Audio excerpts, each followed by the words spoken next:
அஸ்ஸலாமு அலைக்கும் ஃப்ரெண்ட்ஸ். இன்றைக்கி காயில் பட்டின கீரைப்பொடி எப்படி செய்யலான்னு பார்க்கலாம். இந்த கீரைப்பொடி வச்சு 26 பொரியல் பண்ணலாம். இந்த பொடியை பொரியல் மட்டும் யூஸ் பண்ணாமல் காயில் பட்டினத்தில் நிறைய சாப்பாட்டுக்கும் யூஸ் பண்ணுவாங்க. இறால் கொழுக்கட்டை, சுரைக்காய் பாச்சோறு, கீரை பாச்சோறு, உரப்பு அடை, மாசி அடை, மாசி வடை. இந்த மசாலா வாடா சுடும் போது யூஸ் பண்ணிக்கலாம். வாடா மசாலாவுக்கு நம்ம கீரை பண்ணும்போது கீரை பொரியலுக்கும் யூஸ் பண்ணிக்கலாம். இந்த மாதிரி சொல்லிக்கிட்டே போகலாம். நிறைய இதுக்கு ஐட்டது போடுவாங்க. அதில் கொஞ்சம் கொஞ்சம் நான் ரெசிபி செஞ்சு போட்டிருக்கேன். அதோட லிங்க் நான் கீழே கொடுக்குறேன். கண்டிப்பாக செக் பண்ணி பாருங்கள் ஃப்ரெண்ட்ஸ். வரக்கூடிய வீடியோவில் இந்த மாதிரி கீரைப்பொடி போடுற மாதிரி வரும். அதையும் நீங்கள் பார்த்து இந்த கீரைப்பொடி யூஸ் பண்ணி பாருங்கள். ரொம்ப சூப்பராக இருக்கும். இதுக்கு 3 பொருட்கள் தான். ஒரு தடவை நம்ம செஞ்சு வச்சிட்டோம்னா 3 மாதத்துலேருந்து 6 மாதம் வரைக்கும் கெட்டு போகாது. ஃப்ரிட்ஜில் வச்சா 1 இயர் வரைக்கும் வரும். வாங்க இதுக்குள்ளே பொருளெல்லாம் என்னென்னு பார்த்துடலாம். 25 கிராம் பெருஞ்சீரகம், 100 காஞ்ச மிளகாய், 25 கிராம் ஜீரகம். இந்த மசாலா நம்ம இப்போ வறுக்க போகிறோம். அதனால் நான் ஒரு சின்ன பேன் எடுத்திருக்கேன். ஒரு சின்ன பேனை நம்ம கொஞ்சம் சூடு பண்ணிக்கலாம். ஃபஸ்ட்டு பேன் இப்போ கொஞ்சம் சூடாயிடுச்சு. ஸ்டவ்வை மீடியம் ஹீட்டில் வச்சுக்கோங்க. கரெக்டாக 1 நிமிஷம் வரைக்கும் வறுத்து எடுத்துக்கோங்க. ஜீரகத்தை சேர்த்தோன்னே கைவிடாமல் வறுத்துக்கோங்க. நிறம் மாறாமல் பார்த்துக்கோங்க. அப்போ தான் நம்மளுக்கு பொடி பார்க்கறதுக்கு ரொம்ப நல்லா இருக்கும். நான் வறுத்துட்டேன் பாருங்கள். இந்த மாதிரி வறுத்துக்கோங்க. நம்ம ஜீரகம் கருக்கக்கூடாது. அதனால் நம்ம கைவிடாமல் வறுக்கணும்.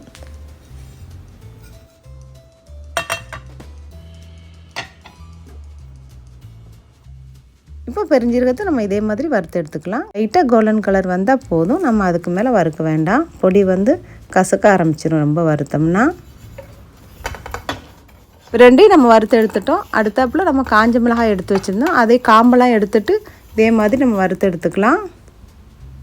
ஜீரகத்தையும் பெருஞ்சீரகத்தையும் ஒரு அகலமான தட்டில் போட்டு வைங்க. அப்போ தான் சீக்கிரமாக கூல் ஆகும். அப்போ அரைக்கிறதுக்கு ஈஸியாக இருக்கும்.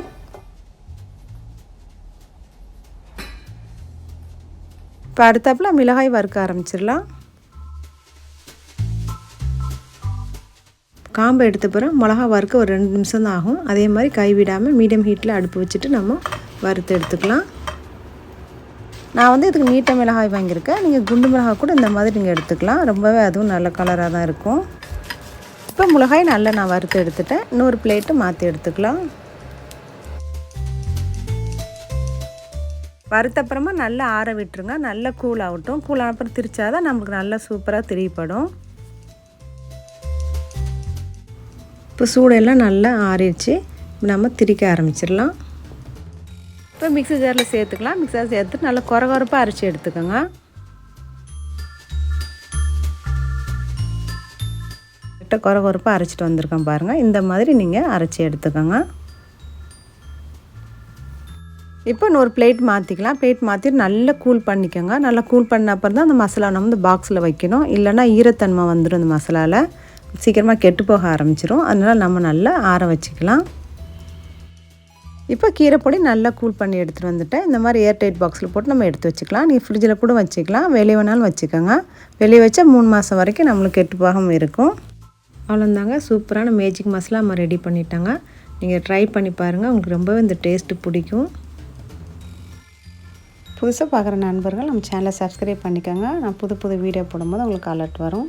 இந்த வீடியோ உங்களுக்கு பிடிச்சிருந்தா please like, share, subscribe. Thanks for வாட்சிங் ஃப்ரெண்ட்ஸ்.